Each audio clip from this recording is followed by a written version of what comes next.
Good morning, good afternoon, good evening, and good night to wherever you are, however you might be listening/watching. Thank you for making us part today.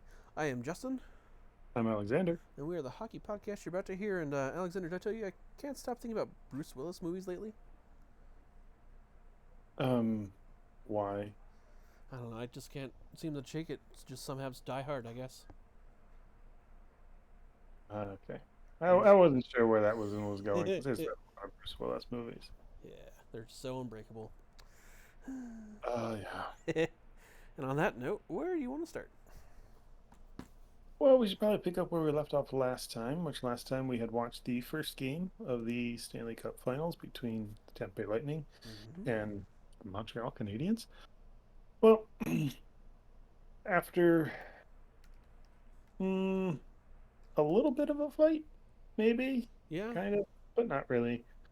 Um, Indeed, the Tampa Bay Lightning came out on top in that series as most everybody predicted.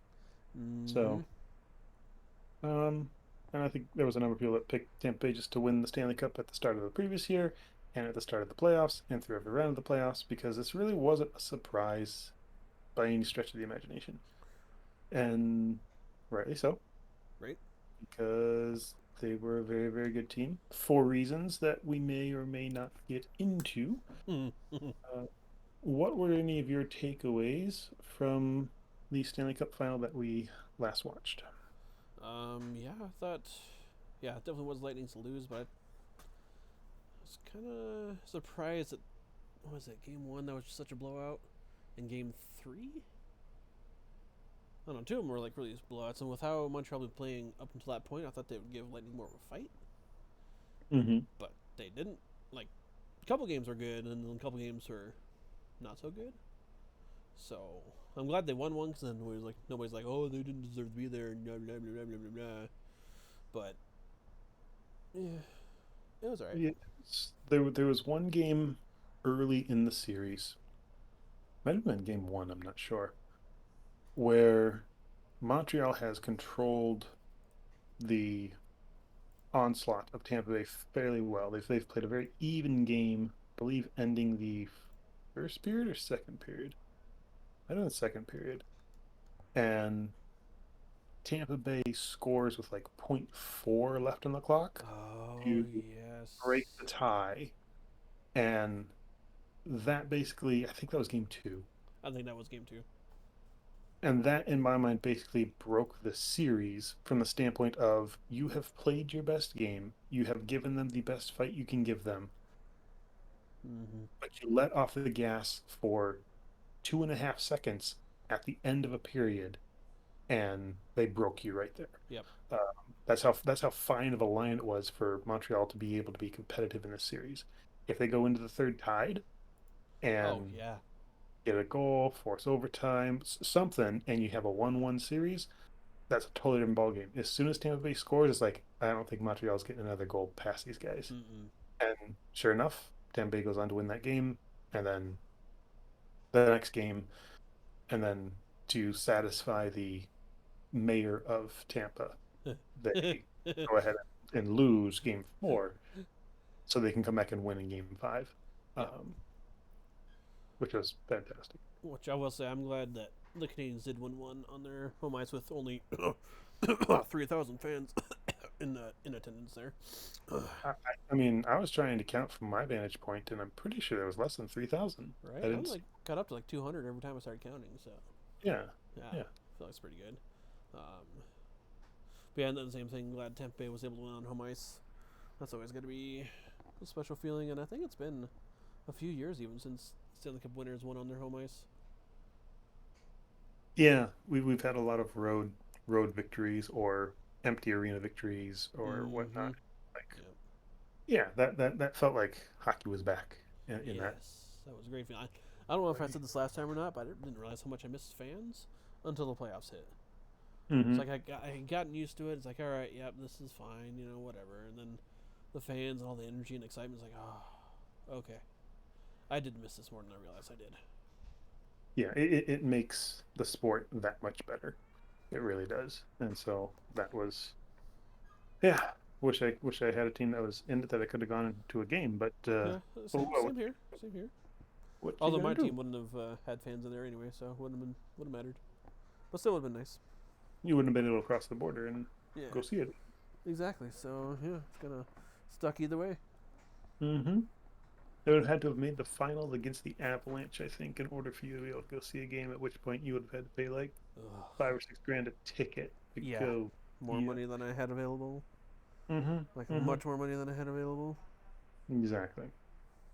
Um, Yeah. no, I was satisfied with the playoffs, honestly. Yep. We had a Cinderella story, but the better team in the end did win. Mm-hmm. We had plenty of drama and intrigue and storylines along the way to follow. And one of those great storylines was Tampa Bay being over the cap due to, long-term injury reserve with Nikita Kucherov, as well as some other moves and stuff they made, being able to play everybody for their playoff run because there's no cap in the playoffs, because there's no salaries in the playoffs. Right. And then leaning into it, Nikita Kucherov did in all the post-game, post party whatnot with a T-shirt that said 18 million over the cap and a absolutely amazing drunken rant um, Yes. Yes. on his Zoom call post winning the cup. Normally I Um, don't like player interviews, but that one was that was entertaining. So that was absolutely fantastic. So if you haven't seen it, don't know what we're talking about, just look up Nikita Kucherov. Um, can't say some of the things that he said that would really uh make huh. that land, but if you just do a Nikita Kucherov press conference Yeah, Zoom it'll pop right call, up. yeah, you'll see a shirtless hockey bearded man. Um, Go ahead and click on that. If you need subtitles, use subtitles, and if you don't have context for what he's talking about, I'm not sure you're a true hockey fan. Um, Right. but no, that was almost as entertaining as some of the playoff games and whatnot that we saw. Oh yeah. Just that minute and 15 seconds or whatever it was of Oh, him going off. pure gold.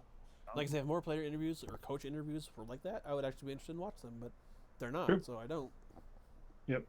You just need a little bit of liquor, or Right? a lot of Oh. liquor. And a little bit of excitement from winning the cup. Yeah, yeah. Well, and yeah, of course, come to find out, he's playing with, I believe, it was a fractured rib. I think That is sounds what they right. said it was. Yeah, that sounds right. If you're playing NHL level hockey with a fractured rib, you are Oh. on some pretty heavy painkillers, and then you Mm, mix that with alcohol, and I'm perfect. sure you probably get a completely different buzz than you would just regular alcohol or regular painkillers. I mean, you're combining two very um, manipulative body things, and Seems legit. so. Um, I think it was set up perfectly for what we got, which Oh was yeah. very entertaining and made for some great catchphrases and t-shirts and Oh yes. um, So pretty sure I mean they wore those is some of those T-shirts at the parade rally, didn't they? oh yeah, yeah. When he goes back to Montreal, it'll be interesting to see how the fans react to him basically giving them the business for celebrating Team 4 like they won the Stanley Cup. Yeah. Um, and the phrase your final was last series was just like wow. Okay. Yeah. He he stuck it to him pretty good and it was Oh yeah. very entertaining. Oh yeah. That it So was. Um, um anything else from the playoffs that you would like to talk about? so the only question I kept coming up with is, do the Islanders deserve more credit for forcing Game 7 against the Lightning? Explain, you don't think they're getting enough credit right now? No, I don't. Or I don't think they were like during the series. Hmm. Like, oh yeah, this is gonna be Lightning's game. La la la, lightning, and lightning, and I heard hardly anything about what the Islanders were doing and how well they were playing, and then the fact that they forced the Game 7, and then Tampa Bay just came out and smashed Montreal. Mhm.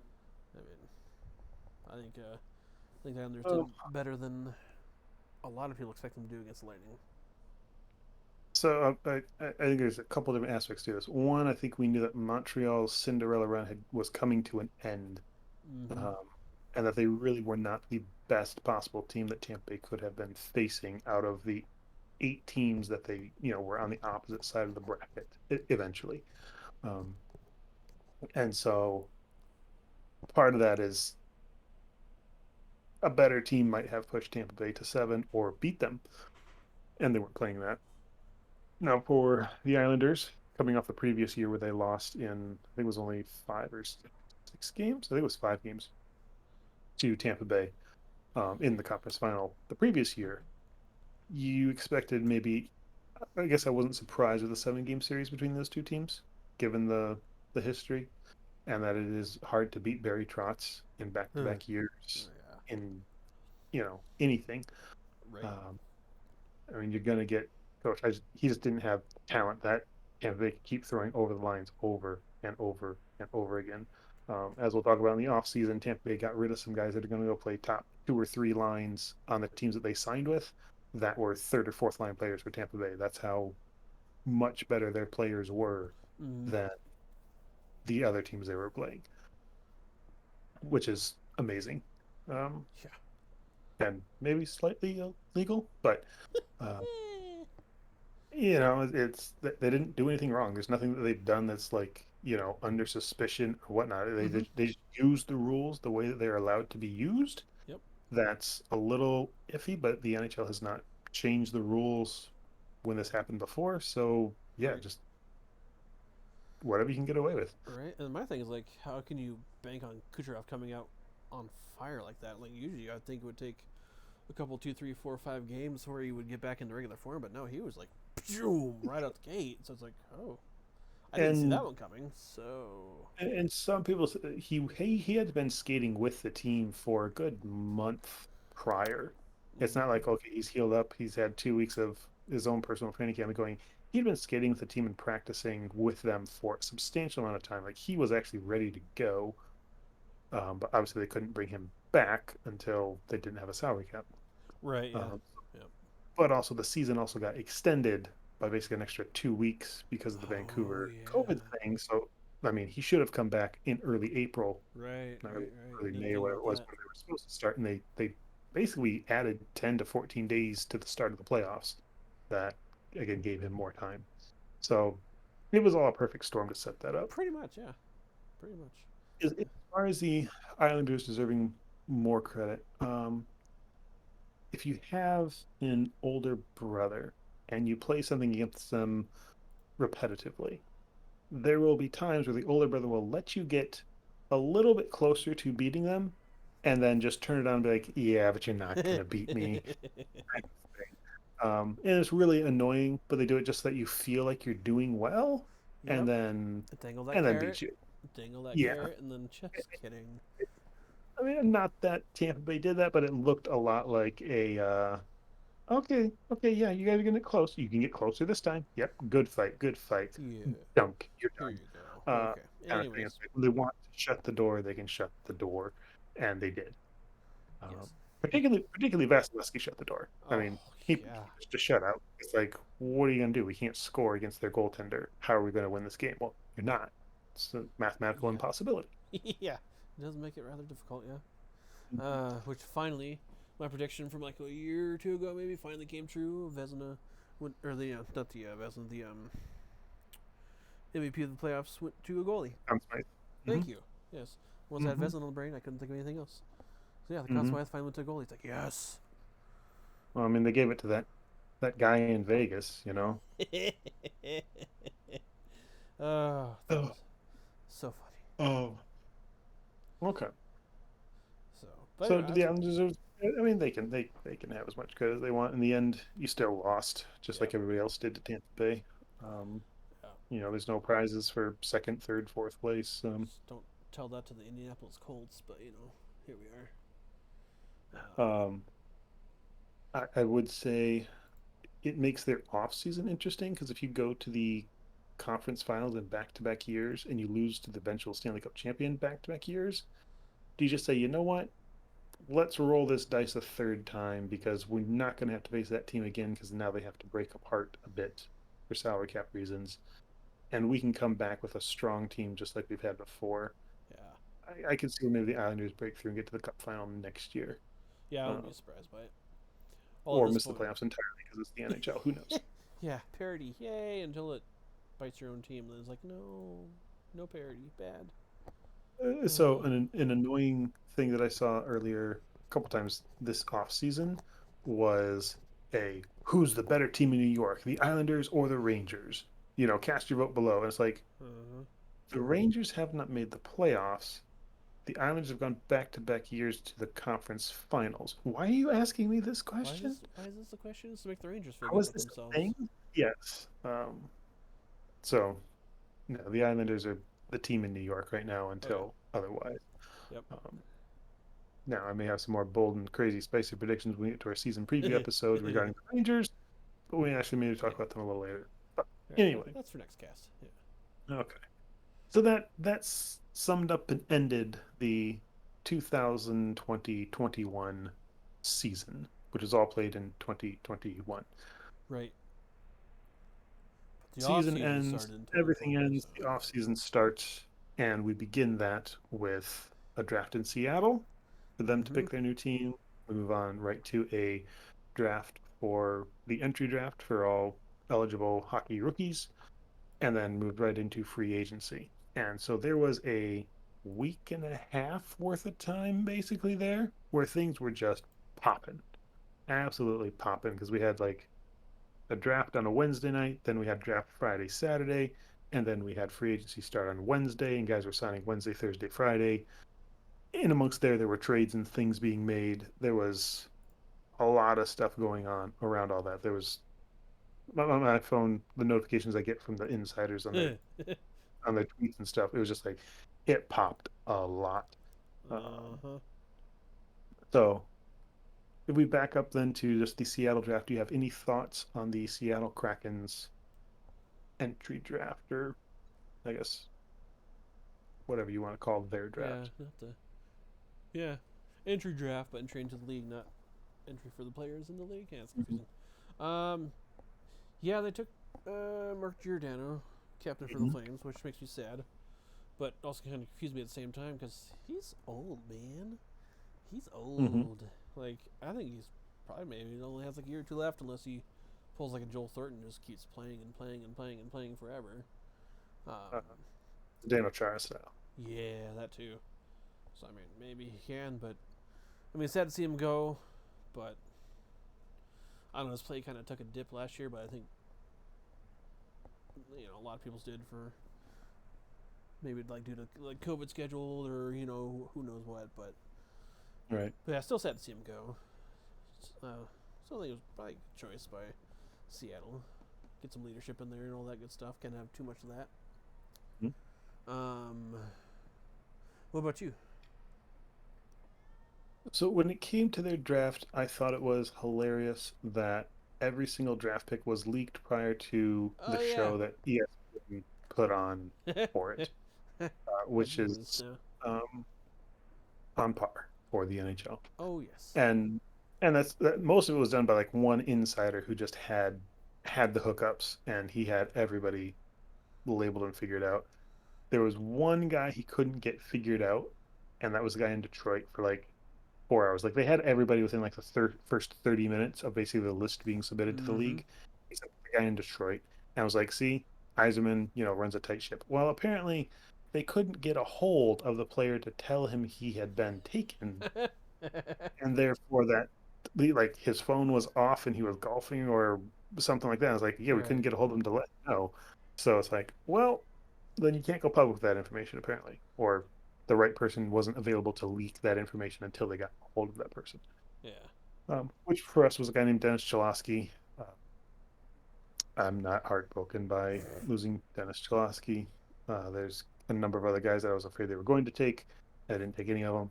So it's not a big deal for Detroit. Yeah, it's a young left-handed defenseman with some power play offensive capabilities. Um, but he has not shown much in the way of being amazing. Right. So, um, yeah, and he may become the next something or other in Seattle, or they may trade him to somewhere else, and he may go play in the NHL in California for the rest of his career. Right. It Yeah. could go either way, Yeah. You never absolutely know. either way. You never know. So big whoop. What I thought was interesting with Seattle is it seemed like they drafted a team that gave them a lot of cap Mm-hmm. flexibility, Yep. but then they went into the free agency market and signed guys that were questionable. It's like, why did you like either make yourself a bad team, have a flexible cap, and get draft picks, get prospects, like build your team for the next 3 or 4 years Mm-hmm. by saying, look, we're not going for anything this year. We want to miss the playoffs this year. We want to have a lottery pick at some of the good players that are coming, maybe even next year, but then we'll have a group of young players. We'll have lots of cap room to move around because the cap's going to stay flat for a while. And they did this. They also had the opportunity to go full on with it. They could have said, look, we're going to use all our cap space. We are taking Carey Price still, and we're going to take, there was a lot of different guys they could have taken and filled their cap all the way full, but had a legit playoff looking team, Right. Yeah. like strong team, particularly in the weak division they're in. Yeah, and I think that's what a lot And of people expect them to do. yeah, like it would have made sense. Like, hey, do this now. Maybe they don't want to do the Vegas thing where it's like, hey, we Mm-hmm. made ourselves really good, but now we're not quite good enough, and we have nothing coming in the pipeline to make us Yeah. better. So we got to go out and buy everybody, which is always more expensive than growing your Mm-hmm. own. So, or maybe they just hired a poor GM. Maybe they hired a guy that just doesn't know how to do this right. Could Um, be. Could be.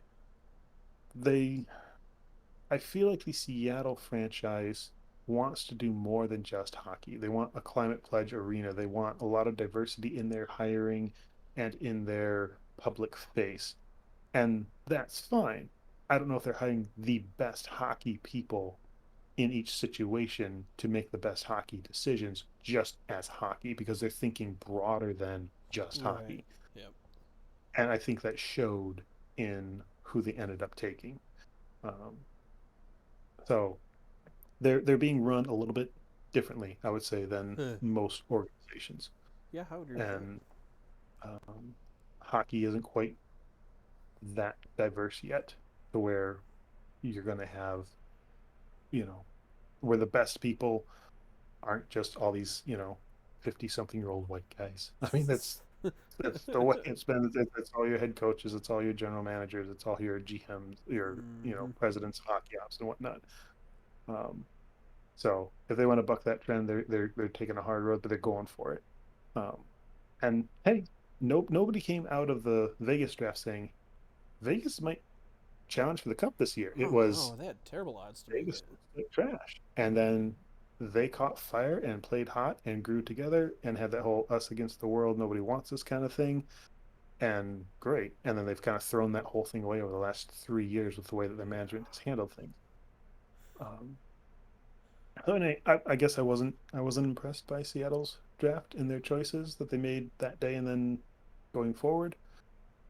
Um, but yeah, time will tell. As is always the case, anytime you deal with any kind of draft, there are no winners and losers until you're 4 or 5 years down the road. So, Yeah. Yes, indeed.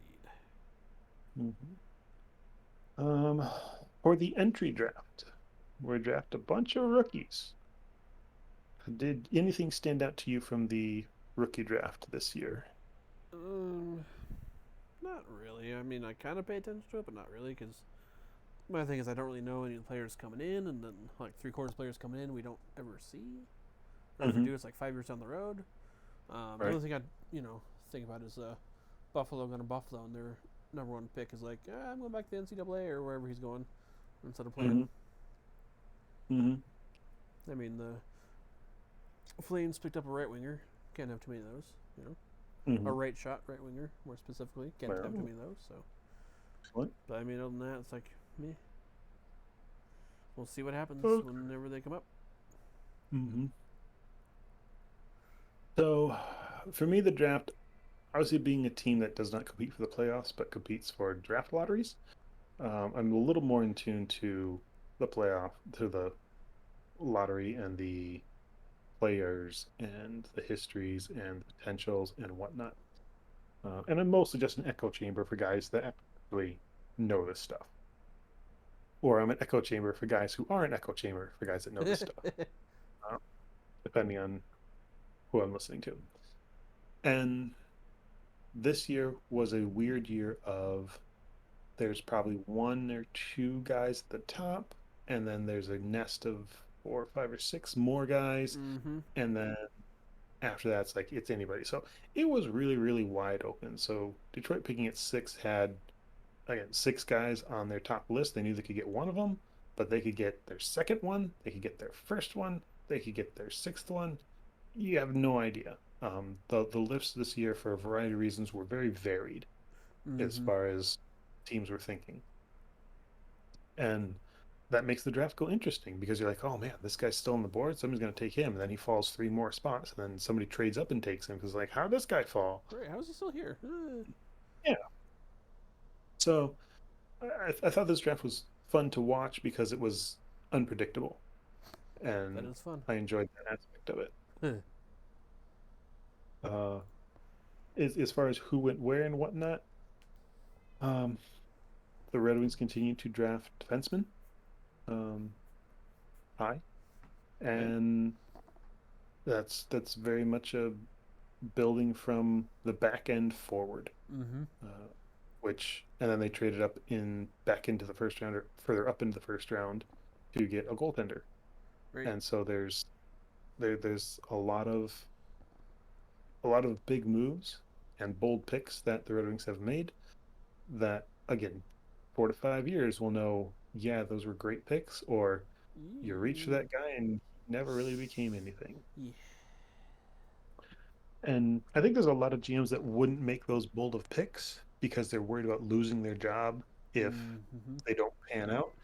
I don't think Steve Eisman in Detroit has concern because it would be very hard to fire Steve Eisman. I'm sure if the day comes when they part ways, it will be because Steve isn't going to get fired, but it's going to be like, you probably should not renew your contract next year, or Yeah. we're going to have a mutual parting ways. You want to spend more time with your family, kind of Right. thing. You're ready to And retire. Yeah. yeah, um, so the draft I think was entertaining. Um, thought it was fairly well done from Okay. some standpoints. Uh, it was weird being on Zoom. The most annoying thing of the draft was the overreaction of Jack Hughes when his brother was drafted to the Devils. Him standing in front of the camera, jumping up and down, jiggling like I don't know, something that jiggles. Jello. I don't want to say it on the podcast. The things that come to mind, I don't want to say. And so I uh I thought that was just like way overdone and so predictable. Like, oh Uh-huh. yes, we know he's going to New Jersey because nobody else is going to take him before that. And New Right. Jersey's going to reach to grab this guy because he really, on most boards, he wasn't the fourth best player available. And so, but I also get like, hey, we have a chance to draft the brother of our number Right. one overall pick.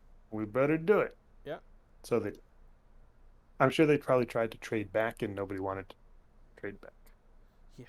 Um, So, huzzah, we have two brothers now playing again. And Woo. now, anytime they play Vancouver, it's like Hughes versus Hughes versus Hughes and Hughes. It's Yes. like, think the parents are in the building? Gonna Like, be a huge ordeal. yeah, yeah, yeah. Yeah. So It'd be like a it's let's say it'd be like the All Star game with the Kachucks all over again. mm, Yay!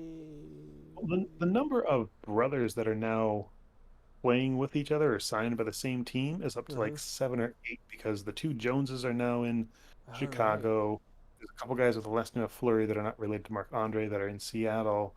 Right. There's, I believe, was it McCarr's brother? I think Colorado drafted towards the end of the round. That sounds right. Um, there's, yeah, there's brothers kind of all over the place that are now playing together. It's like, oh, it's a Yeah. sibling thing. It's like, I don't care. Now, how far are they gonna have to reach since the Sedin brothers played together for so long and so well? Pains me to say that. For how well they played together, how far are they gonna have to reach for? Oh, this is the first brother duo to do this. Uh, Yay!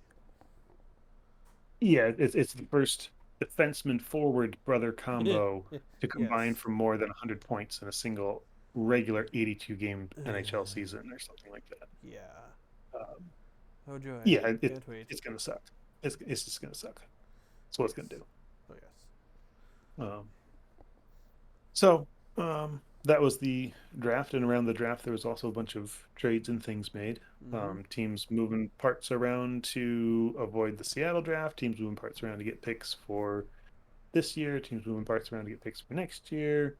Trades just made just because they had to make moves, and that's when things happen. Like when it comes to trades and stuff, there's kind of like these blocks of time in the NHL calendar that the vast majority of them happen. And so around the draft and free agency and around the trade deadline, and then you know that's the majority of your big action. Oh yeah. Were there any trades that were made this offseason, genuine trades that stood out to you in any way? Ugh, I can't even remember. I don't think the Flames. They've made a couple trades here and there, but nothing too crazy. Now I'm trying to remember. I can't even remember some of the other trades that happened. Um, what about you? Is there one that stands out to you? Because I can't think of any off the top of my head now. Um, the ones that stand out to me are the ones probably that involve like maybe unexpected things. Um, and so Wait, I guess the by that Flurry I'll say trade. like the Flurry trade is probably the Yeah, biggest one that comes to mind. yeah. Um, I'm like, I know there was one, but I couldn't remember what it was until you said unexpected. Like, oh yeah, for basically a yeah, bag of beans kind of deal. yeah, and done in a very awkward manner of apparently he didn't know until he saw it on Twitter. Yeah, That's awkward. a little bit, I think. a little bit. Um, one of the bigger trades. So there was a lot of goaltenders that moved this offseason. A Mm-hmm. lot of them. Mm-hmm. One of the other trades was Darcy Kemper out of Arizona went to Colorado, All right, which right. when we keep saying, look, the reason that Colorado isn't going where they need to go is they have problems at goaltending, can't stay healthy. They drafted for a guy that missed part of the past 2 years. Yeah. I don't know why you look at your broken goaltending and be like, you know what we could do? We could go get another broken goaltender. Perfect. That sounds Do like it. a good idea. Yeah. Yeah. It's that meme of an Um, office, and then the guy gets thrown out the window for making a good suggestion. so anyway, um, other big trades was like uh, the Blackhawks getting Seth Jones out of Mm-hmm. Columbus, Mm-hmm. which apparently Seth Jones wasn't going to stay in Columbus, so he had to go Right. somewhere. Might as well move him. And yep. One thing I wanted to point out in the trades was this is just I thought a really brilliant move, which was the Washington Capitals traded away a guy named Brendan Yeah. Dillon. Now they acquired Brendan Dillon 2 years ago in exchange for a second round pick and a third round pick. Okay. Okay. They traded Brendan Dillon away and got back two second round picks. So basically, they Uh. took the player, used him for a couple years, and then traded him away for more Huh. than they traded to get him for. Yeah, It that's was pretty like, good. That's okay, pretty if good. you can work that system, that's fantastic. And a guy that I don't necessarily know is worth two second round picks. Surprise.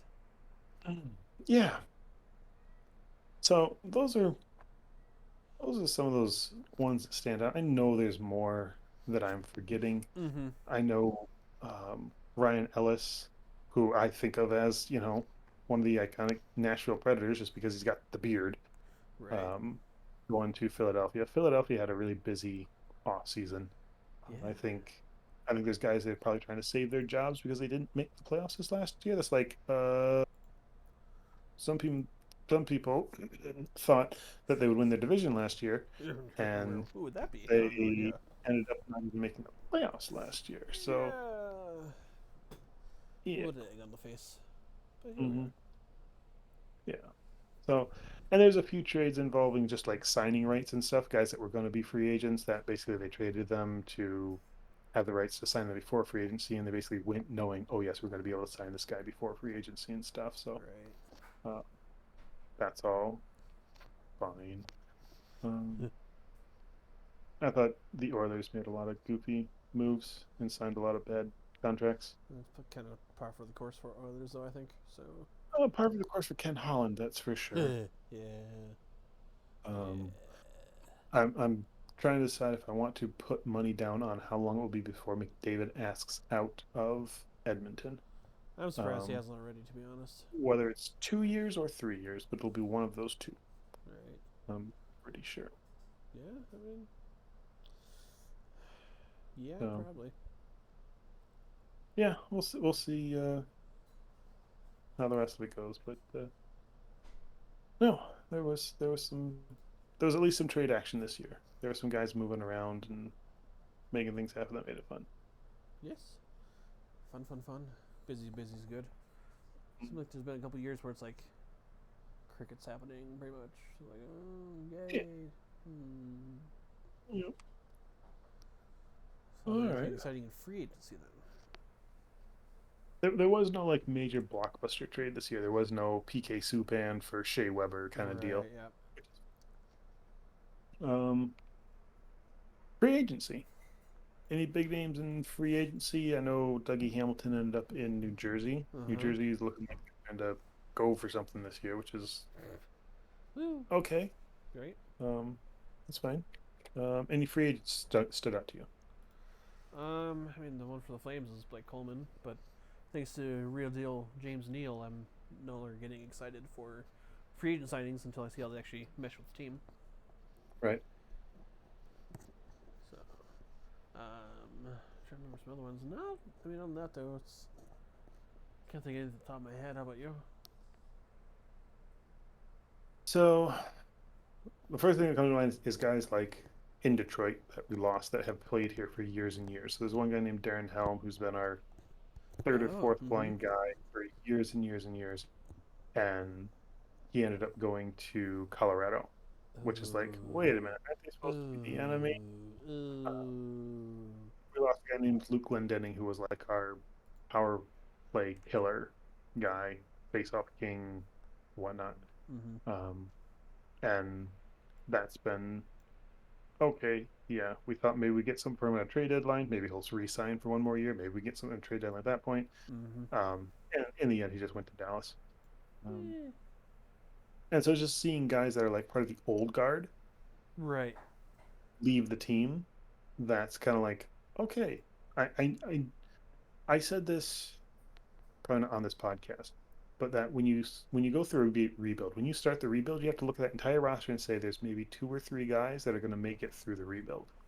Right. Everybody else will get replaced. We'll replace three or four of them every year for the next 5 years. That's going to get us through 20 guys out of a 23-man roster, Oof. Yeah, that's rough. and Don't get it's too gonna attached. be a new team. You know, you're not gonna win a Stanley Cup with a few more pieces of the team you have. It's gonna be you're gonna be a good team once you get rid of all the guys that you have and get completely brand new guys and totally remake your team. Plays a different way, looks a different way, all of that. Mm-hmm. And in order for that to happen, these kind of guys had to leave. Like we knew they were part of the subtraction side of our equation to get better.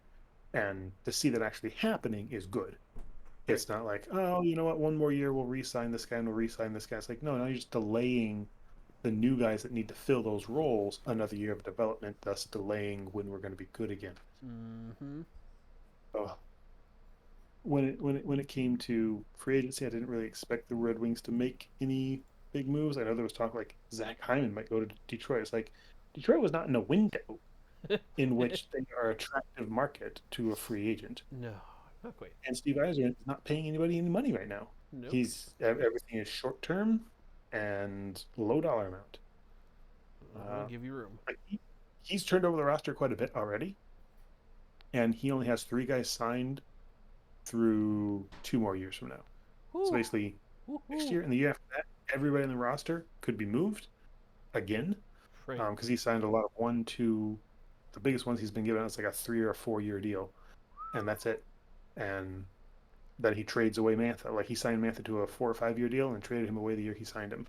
And it Right. was like lock him up for a good dollar rate, get great value for him, and take a ton of picks for him. Uh-huh. So Which I think that worked out right for you guys, so. it really has because we used one of those picks to trade up for the goaltender, Sebastian Kosa. Mm-hmm. So lot of good stuff going on there. But no, we weren't going to be a free agent thing. So what we did get in free agency, I thought was maybe a little surprising, but at the same time also really good. Um, I was actually kind of happy with it. Um, we got a guy named Pius Suter out of Chicago. Huh. Um, I think he's going to come in and probably play our second line center, and I think we're only paying him like $2.5 million or something. It's not bad at Uh, all. and what's curious is he played in the OHL with Tyler Bertuzzi and Robbie Fabry, who both also play in the top two lines for the Red Wings. So there's talk that they're going to basically take these three guys that played together in juniors and make a line with those three guys and see if they can get that chemistry back now at the NHL level, which could Right. be Yeah. really fun to watch. If guys have chemistry, that's fun to watch. Even if they're not Oh the yeah. best, they're at least fun to watch. Is like, hey, they're doing stuff that's interesting. Um, Yes. If you're, the Go ahead. I'll say, if you're losing, 6-4 instead of 6-1, it's That'd be nice. bearable. Yeah, Yeah. yeah, yeah. At least you get free curly fries at that point. Yeah. Um, Yes. so there's anybody we added this year we did not add long term, and anybody we lost this year was not going to be part of our team long term if we could have kept them. So it was a good offseason from the standpoint of I think the Red Wings are going to be a better team this year, but they Mm-hmm. may be the worst team in the standings this year due to the nature of they're going back into the worst division to play in because you have to play Tampa Bay, you have to play Boston, you have to Mm-hmm. play Toronto, you have to play Florida. It's like Uh-huh. those are all expected playoff teams every year. A couple cup contenders in there Oh every yeah. year. Yep.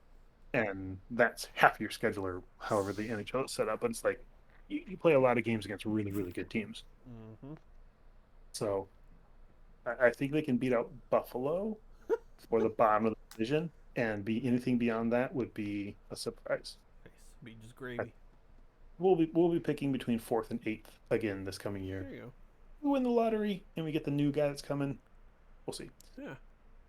That'd be great. Okay. Do you have anything from free agency? Or do we No, already cover I'd say. I Keep mean, Coleman? Yeah. that was the biggest one for the Flames was Blake Coleman. I mean, Mm-hmm. there's been a couple other moves here and there, but nothing real big to write home about. So, like I said, Okay. after real deal James Neal, I don't get excited anymore anyway. So, Uh-huh. He broke you. yeah, I was so Um, excited for that. Ugh. so my offseason so far for the Wings is very look, we did what we needed to do this offseason, filled some holes here, have some guys that have some potential here, got rid of some dead weight here, low cap right now, still have plenty of flexibility if something comes along, yada yada. What about the Flames offseason? I haven't paid super close attention to them. Where you're sitting right now, just kind of a 30,000 foot view. Do you like what you've done? Do you not like what you've done? Is it just kind of, we're gonna struggle to find a playoff spot, or where do you think your team's at? I think it's a little bit of to good. So hopefully Blake Coleman comes in and does some good. I think having a full season, off season under Sutter will be good.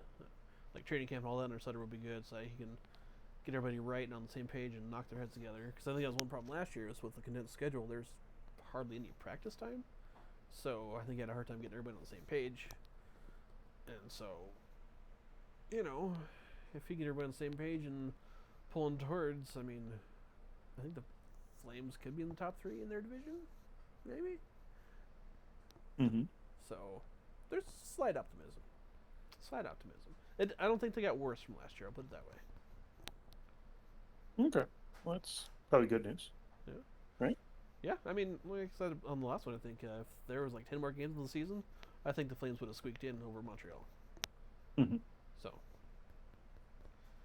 So yeah, there's cautiously optimistic for the season. Okay, good deal. Well, speaking of the upcoming season, I had one more thing I was going to throw out there this podcast, Ready. and that is a potential Game of the Year candidate looking ahead to the schedule. Uh-huh. Justin, what was one of the major storylines last year in terms of drama between two teams Let's see that may or may not have stemmed from suspensions or non-suspensions for things that happened on the ice here. by a particular individual? Are you perhaps referring to the Capitals and the Rangers? I am referring to the Capitals and the Rangers and the Tom Wilson problem that the Uh-huh. Rangers currently have. That Have they you brought in noticed like three players for or whatever. they brought in Sammy Blais from St. Louis? Uh-huh. They brought in Barclay Goodrow from Tampa Bay, and then they just brought in Ryan Reeves. Ugh. Now, when you bring Ryan Reeves in, you are expecting to send a message because you are not bringing him in to play your second line No. power play. No, you're not. You are not bringing him in to eat up minutes. You are bringing him in to make a statement when you need to make a statement and to not be pushed around on the ice by other people. Mm-hmm. So, when do you think the Rangers play the Washington Capitals? Well, it's hard to say because I think they'll only play each other 3 times this year. No, no, no, at least 4 times, if not 5 times this year. So, Mm-hmm. I could cheat and look, but I'm assuming they're so weird about it too. Sometimes like right away, no, sometimes like not till the first 2 months. Bringing it up because it is a interesting place in the schedule Oh boy. for it to be. So, like perhaps the second night of The the first season, night, first night. the very first night, probably the very first game. Maybe it's a 7:30 Eastern start time. There will probably be a game that starts at 7. I'm guessing that night. I haven't actually looked at that specific day. Yeah, for that day, it's Canadians and the Leafs at 5, 7 Eastern, 5 Okay, Mountain. that makes. Mm-hmm. There's always somebody's got to go off at 7 and start the season.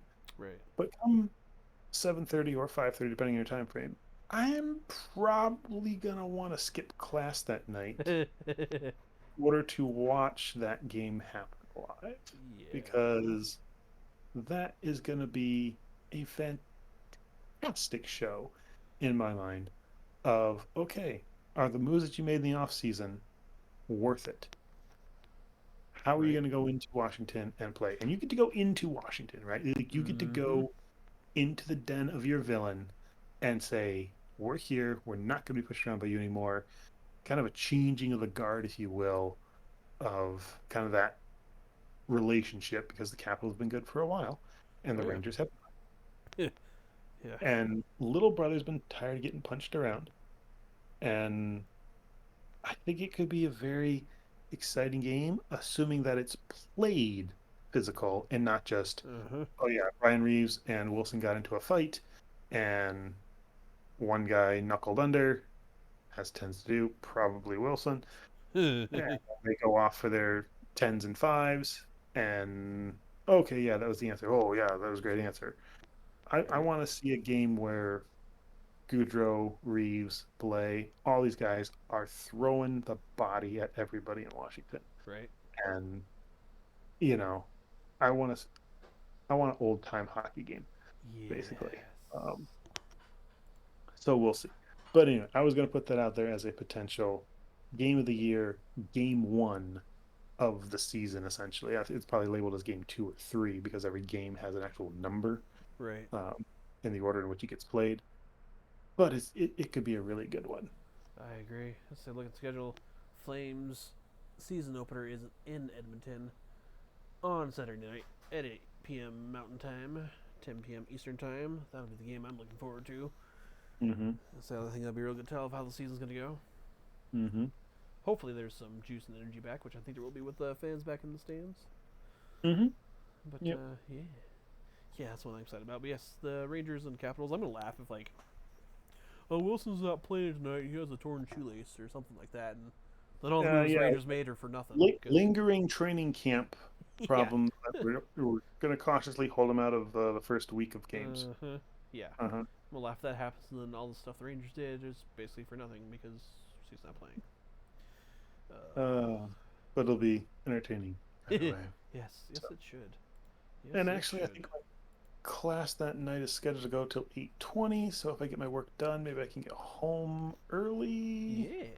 Oh, that would be yeah. Sometimes you can get to this class early and get out early. So we'll see if that's the case. Yeah, that's always Yeah. fun. It's always fun. Okay. Shoot. Well, I think that's everything that I had. Oh, well, I had one more little tidbit for you. Okay, go ahead. One more fun little dealio.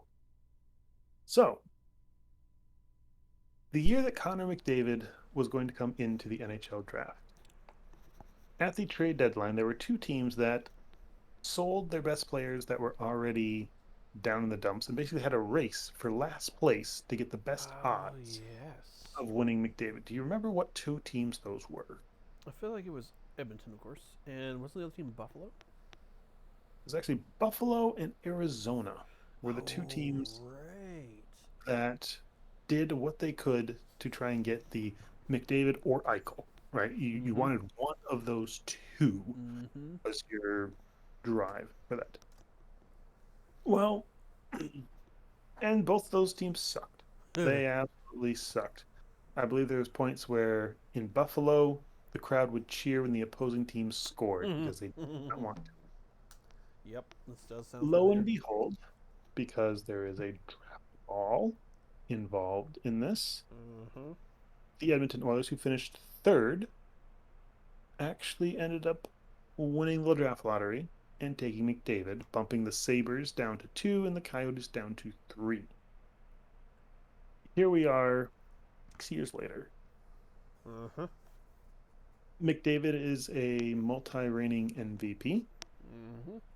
Jack Eichel is currently in a fight with his team about what he can and can't do with his body and doesn't want to play for them anymore. Right, giant dumpster fire. Mm-hmm. And the Arizona Coyotes have lost picks due to illegal activity, drafted a guy, and then decided, you know what, we're going to rescind our rights to him and cut him loose, Mm-hmm. and now have lost the contract with the building that they play in. Also giant dumpster fire. Mm-hmm. Mm-hmm. This offseason, those teams didn't do much to get better. No, they sure didn't. Almost as if they said, you know, remember that race we had back in 2015 to be worst team in the league? What do you say we go double or nothing? See if we can be worse than we were last time. And the Sabres and the Coyotes got rid of all their goaltenders except one. Sabres couldn't find a goaltender to come play for them and sign guys that were like the scrubs left over. Their goaltending, I think they're paying both their guys almost league minimum. Ooh. I would have to look that up to be sure of how bad it is, but nobody wanted to come play goal in Mm-mm. Buffalo Let's say because nobody. you are going to lose a lot of games. You're going to give up a lot of goals. Yes, Oh yeah. so goaltenders for the Buffalo Sabres this year: Craig Anderson, who is Uh. 35 plus. He's actually Mm-hmm. age 40, making league Oh. minimum at $750,000. And then Aaron Dell, who is 32, making Mm-hmm. league minimum at $750,000. They have $1.5 million being paid to goaltenders this year. Oh. And I don't know if they're going to find anybody else that wants to come do that apart from some rookie in their AHL affiliate Right. that's like, hey, I'll come and play. I just want to play professional league hockey. Right. If you are a betting person, my advice, season long, bet the over on every single Buffalo game. Yeah, I would agree with that. You're going to get their bell rung Oh so yes. bad. Buffalo It is gonna going Buffalo. to be it is going to be brutal. Oh Absolutely yes. brutal. Oh yes.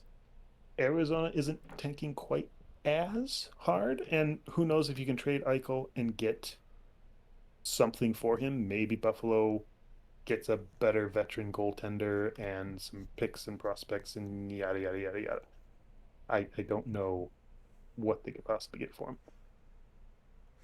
Yeah. but I would it's an intriguing race to the bottom, It basically, sure is. between those two teams. And if anybody even comes close to one of those two teams, Oh there will be major heads rolled wherever yeah.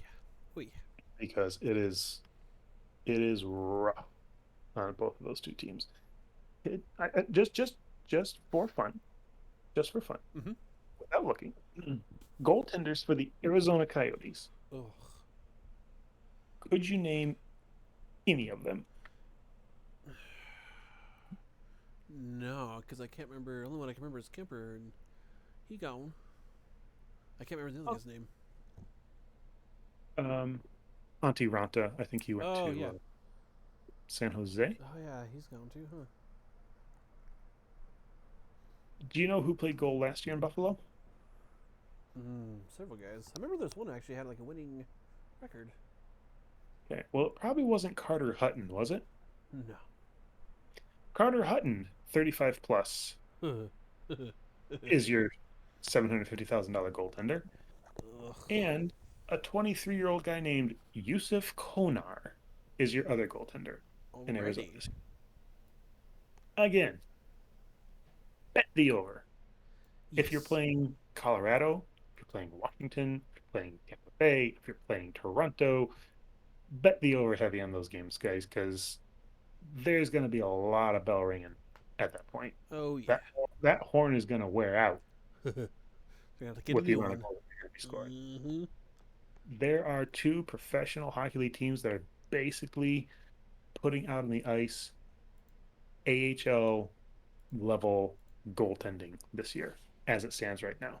Yeah. And they're doing it intentionally because they want to have a chance for one of those top two picks in this coming year's draft. Yeah. And rightly so, there's some really good talent coming. Not quite McDavid level, almost McDavid level. The year after will be McDavid level. Ugh. Feel sorry for the fans of those teams. It's gonna suck. Oh yes. For a long time. And that was the last little dooley doo that I had to throw into this off-season episode just to fill some time for you guys that like to listen Nice. and give you a Yes. little bit of betting advice because Yes. Yes. somebody's. Right now, don't take this advice against Calgary because if too many bet people bet for Calgary, they'll just inadvertently poop at the bed and you'll lose your money. So sad face. But other than that, Don't. probably safe. Yep. So, alright, well, I don't think I have anything else then, if you don't. I think I'm out of ideas. Alrighty, well, my name is Justin, My name's Alexander. and we're the Hockey Podcast Scratch here, which you just did, so thanks for listening, and we'll talk to you later. Bye.